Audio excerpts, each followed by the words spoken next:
28 Years Later only works if it restores the three most important parts of Danny Boyle's 2002 movie. 28 Years Later will have to reinstate three important elements from Danny Boyle's 28 Days Later to be successful. Over 2 decades have passed since 28 Days Later's release, but the movie's unique take on the overly saturated zombie genre still ranks it among the most creative and hard-hitting horror movies of the early aughts. Even from a financial standpoint, Danny Boyle's 28 Days Later was a lucrative endeavor since the film initially grossed over $80 million at the box office with a shoestring budget of $8 million. The movie's international acclaim and commercial success spawned a sequel in 2007, 28 weeks later. Unfortunately, the sequel could not match the high standards set by its predecessor, ultimately killing the potential of the zombie franchise. After all these years, a threequel titled 28 Years Later seems possible, but it can only work if it includes three crucial parts of the first movie in the franchise. 28 Weeks Later is arguably a solid film in its own right.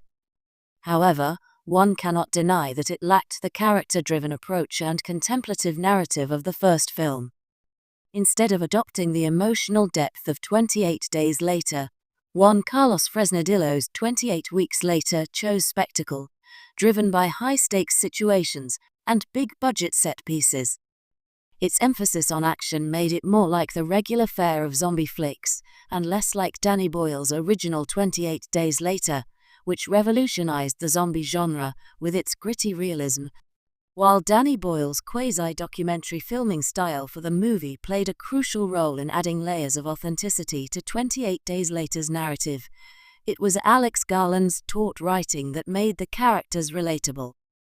Considering how the director-writer team-up between Danny Boyle and Alex Garland was the primary driver of 28 Days Later's success, it is fair to say that they are two of the three essential ingredients that need to be involved in 28 Years Later. Not to mention, Alex Garland has also honed his screenwriting and directorial skills by making critically acclaimed horror movies like Annihilation and Ex Machina, which is another reason why he should return for 28 Years Later. 28 Years Later needs the original 28 Days cast including Cillian Murphy. Danny Boyle's 28 Days Later was never just a zombie movie. It was a haunting, intimate reflection on humanity in crisis, more psychological horror than gore-fest.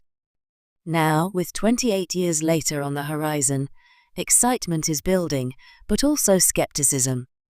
Why? Because this long-awaited revival only works if it captures the essence of what made the original a cult classic.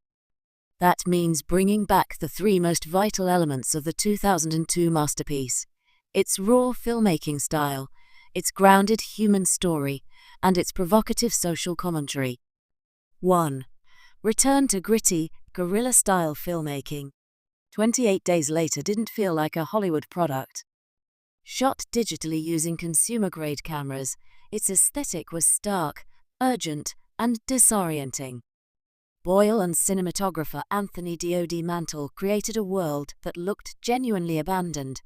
London's empty streets felt like a nightmare captured by accident. It was this low-fi, handheld chaos that gave the film its visceral punch. If 28 Years Later opts for glossy cinematography or overproduced set pieces, it will lose that apocalyptic realism. Fans don't want a Marvel-scale blockbuster, they want the ragged texture that made the horror feel real. 2. Center the story on human fragility, not just infection. The genius of 28 Days Later was in how it focused not on the infected, but the survivors.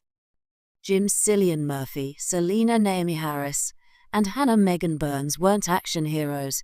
They were regular people breaking down, rebuilding, and redefining what survival meant.